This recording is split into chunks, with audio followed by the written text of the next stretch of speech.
Yo, what's good everyone? This is Ayo Boxing with Madiba. Here's my post-fight review for Richardson Hitchins versus Jose Zepeda.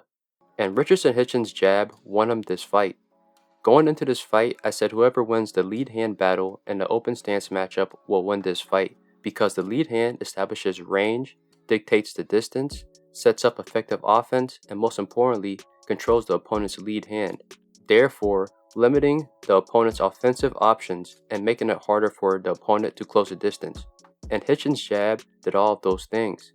Hitchins' fast and accurate jab, along with the lead hand and foot feints, lateral movement, especially to the left, makes Zepeda hesitant and cautious to let his hands go and close the distance. And whenever Zepeda did close the distance, Hitchins would either clinch and smother or use his footwork to pivot out of the close quarters. Both tactics would cause a reset, which allowed Hitchins to take control with the lead hand again. This was a masterful performance by Hitchins. I've never seen Zepeda get dominated like this. Yes, Regis knocked him out, but that fight was competitive. This fight was one-sided. Zepeda is known for having a good jab and lead hand, along with some good head movement, but Hitchins' sense of range and jab neutralized all of that. And that right hand of Hitchins was super effective, whether it was the lead right hand, a counter right hand, or it came behind the jab. It found its target all night. The only criticism that I have for Hitchins is his offense. I saw a lot of fans complain and say that Hitchins is a boring fighter, saying the classic lines such as, all he does is run, hug, pity-pat punches, and all that bullshit. And I do understand where they're coming from. From rounds 1 to 7, Hitchins was mainly fighting off the back foot and behind the jab, pot-shotting with the right hand. From rounds 8 and onwards, Hitchins became more aggressive and offensive, coming forward and throwing more combinations, landing the right hand at higher frequencies.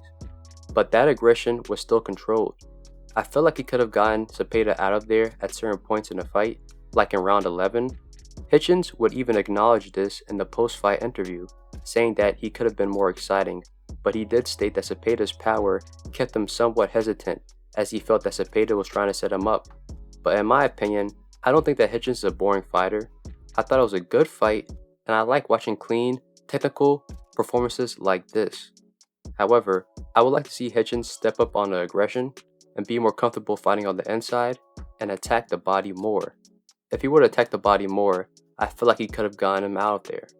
But Hitchins is still growing as a professional. This was his first fight as a main event. He's in a similar position as Shakur Stevenson a few years ago. Shakur was criticized for being boring and too defensive, but as time went on and he got more experience, he started to become more exciting.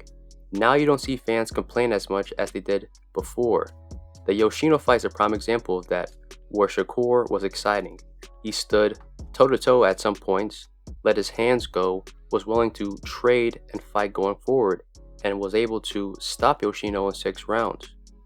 Hitchins stated that he'll be fighting again this year, most likely against another contender, maybe against Montana Love, which is a fight that should have been happening already. But to be honest, I think he's ready to fight any of the champions at 140, and I think he can beat any of them. Maybe we can see Hitchins fight Tio next year. It would be a Brooklyn, New York showdown, and that would be an interesting fight. But who knows, this is boxing, anything can happen. But thank you for tuning in with Ayo Boxing with Madiba. Hit like, subscribe, and more content's coming your way.